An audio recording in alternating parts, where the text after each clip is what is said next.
This is Leisha Holmes, and I'm your host on the Recruiters Recruitment podcast. And I have a confession to make to our lovely community. I've actually stolen the guest today because I was listening to him whilst dropping into one of my favourite pods, which is the TRM podcast with the wonderful James Osborne. And he was actually doing a co-host with one of my longest standing recruitment friends, which is Nina Lockwood. And I dropped this next guest a message and said, please come on my podcast, because I just thought he was so enjoyable to listen to. And some of the things that he was sharing with the TRN audience was so pragmatic and very much along my mindset. So without further ado, I'd like to welcome to our community today, Rupert Wallis, who is the MD of Media Contacts. So welcome to you today. How are you, Rupert? Thank you. I'm very well, thanks. How about you? I am very well, and thank you so much for joining us. So for those who have not yet heard you on a podcast, tell us a little bit about who you are and what your business does. Yeah, sure. So I've been in recruitment now for almost 25 years, coming up in September. I have worked all that time for Media Contacts. So I joined the company back when recruitment was a much smaller industry. We had 5 or 6 competitors. We just recruited for media sales roles. It was in the days people were still buying magazines. And the business was owned by a chap called Hugh Jocelyn. Hugh previously had a business called Jocelyn Rowe, which became one of the world's bigger financial recruitment consultancies, which he sold to set up our business, really because he wants to do something a bit more people focused. The media industry is quite vibrant, and that he could really enjoy. So I joined then. We had about 6 or 7 staff, something like that. And since then, we have been growing.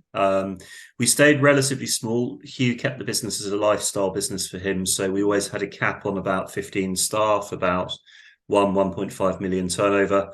But then we went through a big change. 5 or 6 years ago, we agreed to do a management buyout, which we completed last year. Congratulations. So, thank you. Thank you. So it's an exciting time for us. We're going through a lot of growth. We've had a lot of change.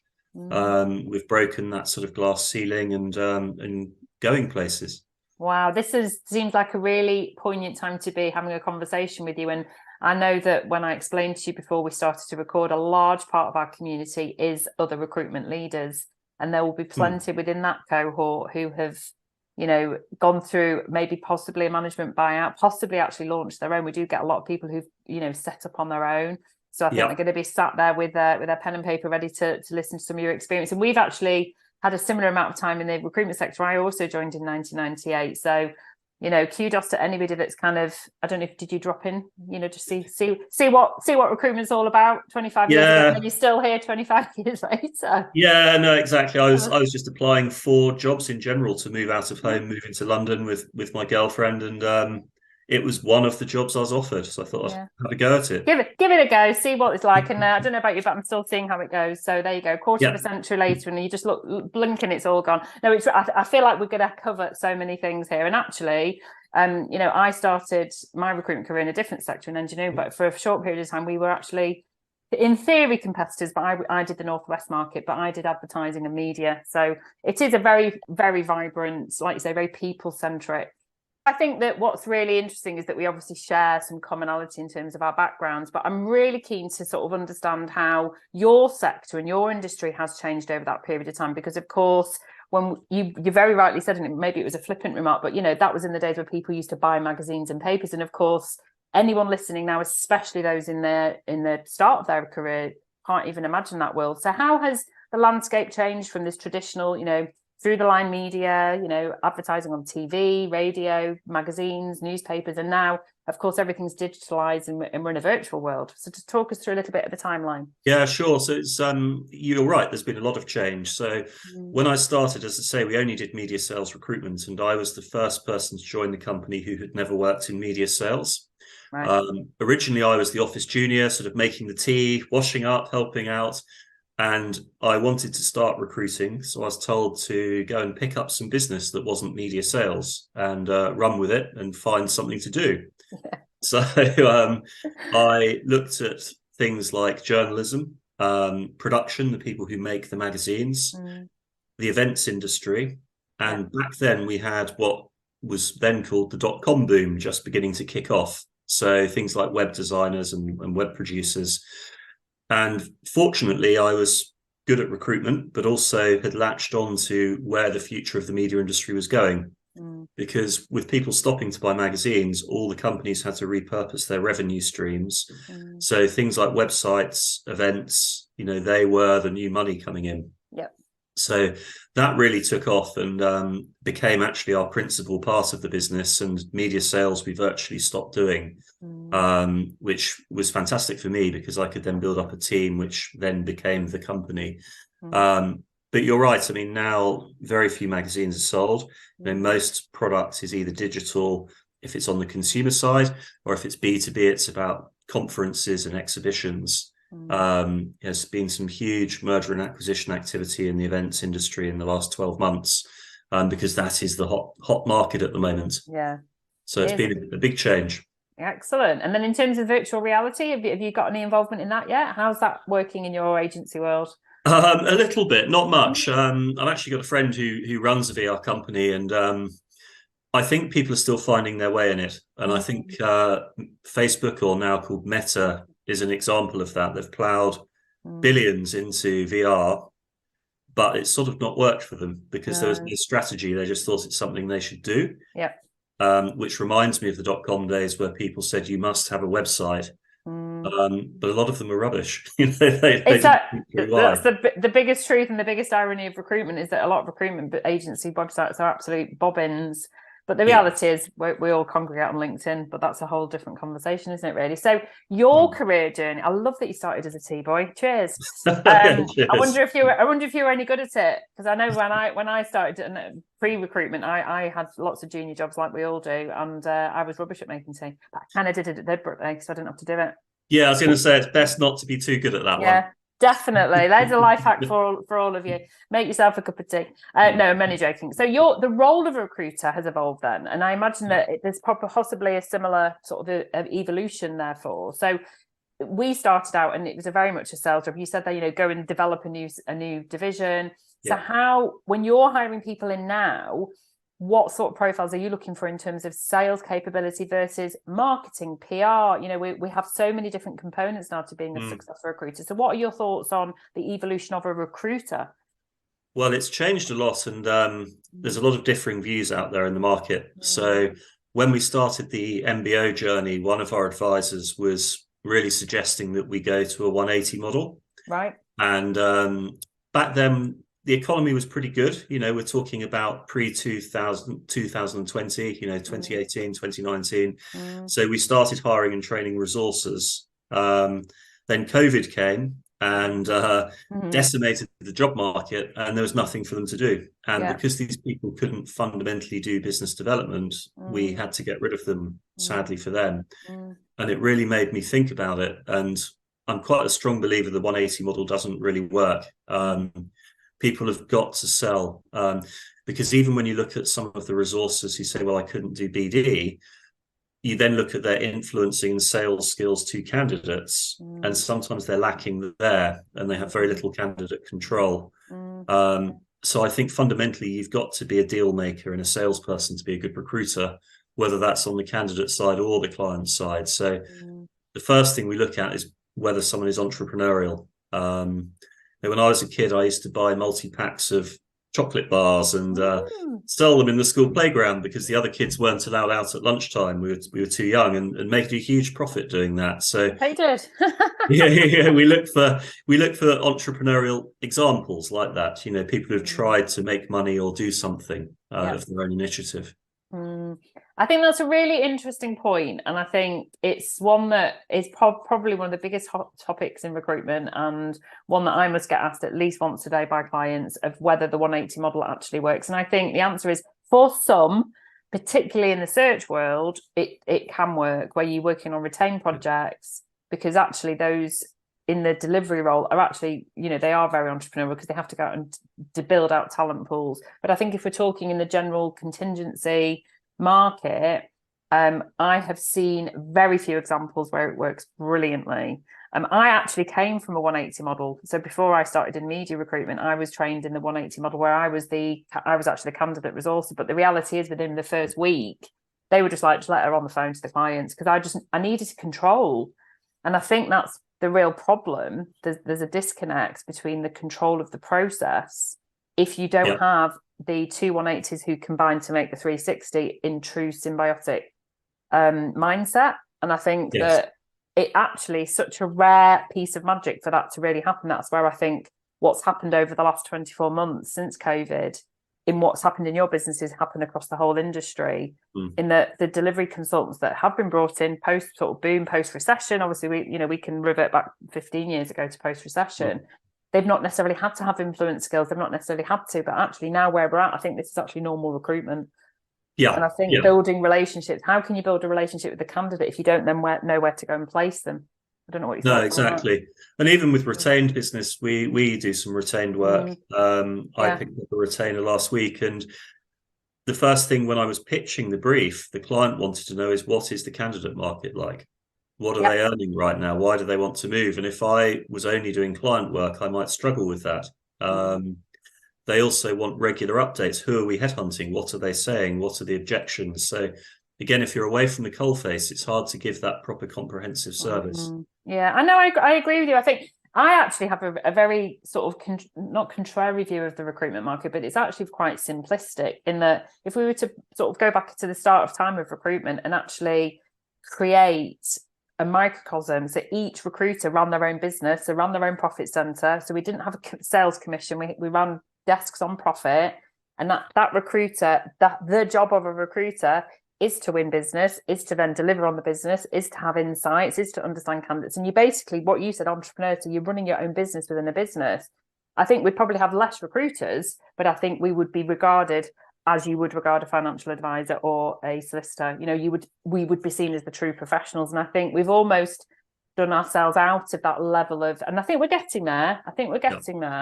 But I think that this perception of, we just go for, the whole objection of you just get us a load of CVs because that's actually what they think a delivery person does, is actually couldn't be further from the truth. We've got our finger on the pulse. We know everything that's going on in the market, but only if we're seeing the holistic view, which we can't do if we're just seeing one side. Yeah, no, I agree. Yeah, well, there you go. I'm glad we agree on that.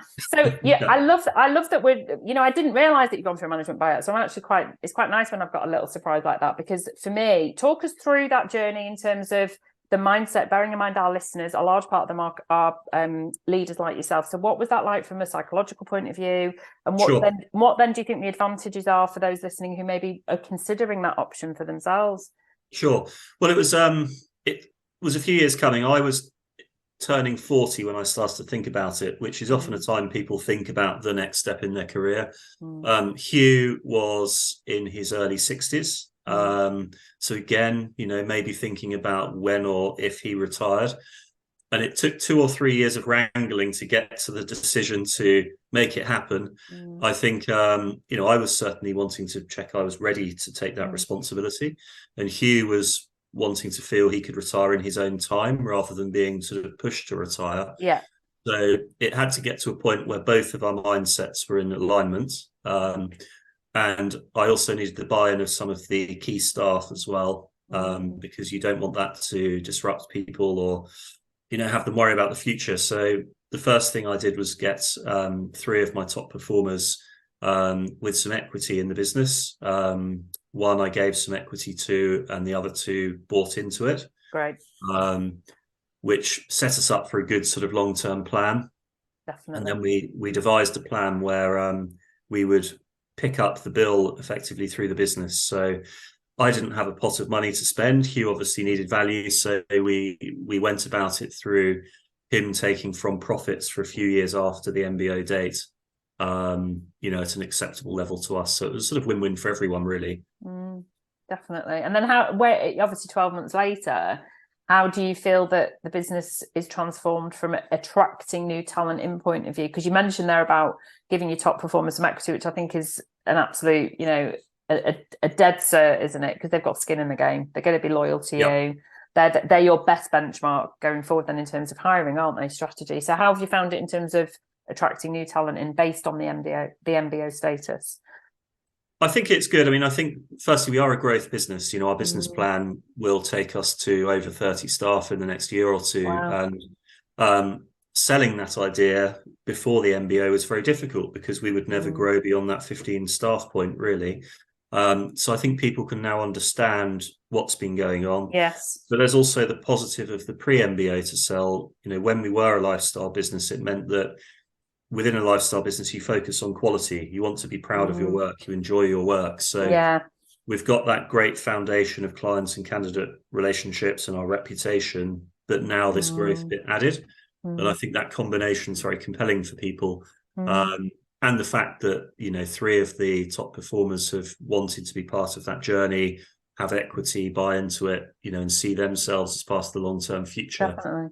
Gives good stability. I think there's, definitely from my perspective, the 15 headcount is often a pain point for a lot of business owners, and there'll be a lot of them listening now, nodding away, because you kind of go forward a bit, you maybe get to 20 and then you shrink back a little bit because you're bound to have a little bit of attrition. How do we ensure that you achieve that growth in terms of not compromising on the quality, which you've obviously worked so hard to achieve? So how do you replicate what you've got now as 15 if you're then going to double your headcount?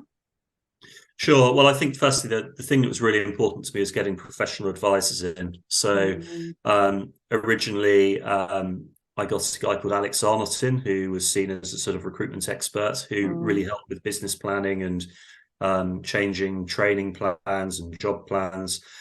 Then joined TRN.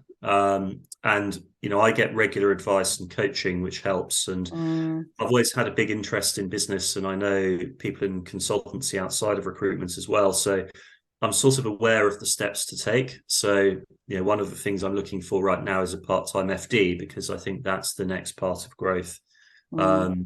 Before too long, we'll need to get a broader HR function in. We've set up a marketing department, which we didn't have before. So those sort of building blocks are coming in.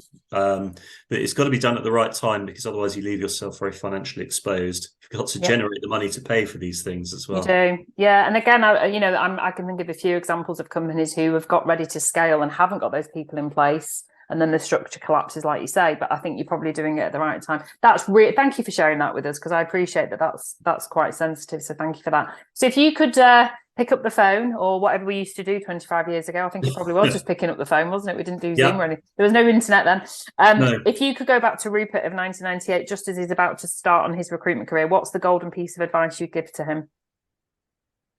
I think to stick with it. I think the biggest place I see people dropping out of this industry is typically in the 1 to 2 year stage. You get a lot of people who start terribly excited, make a few deals, then maybe they have a dropout, or it gets tough, or the market changes a bit. And I think it annoys me when I see some junior candidates from rec to recs. They all come in, and one of the things they always push is it's a fast route to money. And it makes it sound to me like it's an easy buck and they don't have to work very hard for it. But a good recruiter will be earning 6 figures like any other profession. And if you look at the other professions, you don't qualify overnight. It takes a few years to get up and running. And I think in recruitment, people have to understand that. And luckily, I was patient enough to understand it and kept with it. But you see good talent going sometimes because people get very impatient. Yeah. I think that there's a couple of things. I think one is that there is a sense of instant gratification with, and that's the generation that they have grown up in. That you think you look at influencers and it looks like they're an overnight success, but of course even they've been working for years behind the scenes to get to a point. But I think you're absolutely right, and I always say, if I can add to your advice to Rupert of 25 years ago, enjoy the process, because if you actually enjoy the recruitment process, you will get the secondary reward, which is the financial compensation for it. And I think if you want to listen to, people like Rupert who've been in the market a long time, as have I, I've been doing it quarter of a century. Yes, of course, I enjoy earning well, but for me, it's about the process. I love how complex our process is. And that's, if I can also add to your advice, it isn't a simple ABC. There's so many different layers to recruitment. It's actually a fascinating bit of human psychology what we do, isn't it? Yeah, no, you're quite right. And I like your comments about enjoying it. In my spare time, I do karate. And one of the things we say in that is the destination doesn't matter. It's enjoying getting there. And take your time and enjoy those little steps. Like in life, once you've done something, it's done. You should make the most of every minute of it. And recruitment, you should be enjoying it. If you're not, maybe you're in the wrong job. You know, there'll be times when it's tough and you think, oh, what a rubbish day. But fundamentally, you should enjoy it. Yeah, you do. I mean, if you're listening to this podcast now, thank you so much for joining us, but you probably listen to others. And if you listen to things like High Performance or Diary of a CEO, when they interview like these top, you know, the world Olympians, you know, the best sports champions around the world, they all say that very often there's a sense of, you know, anticlimax when they've achieved their Olympic gold. And it was actually the process of getting to that goal that they enjoyed more when they looked back. And that's basically what we're agreeing on, that the actual art of what we do is so wonderful that you're taking a candidate on a journey and you're fulfilling a client's, you know, ambitions to support their business in growth. And actually, if that's the bit that you enjoy, the money's almost secondary. So no, that's a really nice place to finish this podcast. And I'm sorry about this. Hopefully we have had a couple of glitches with Wi-Fi and possibly a FaceTime call in the middle. So hopefully you've stuck with us. We really appreciate it. I've really enjoyed it. I'm so glad I dropped that message to you, Rupert. I think we need more leaders like you in our industry. I think everyone will agree. So thank you so much for joining us on the Recruiters Recruitment Podcast. Thank you. Lovely chatting with you. Yeah, you too.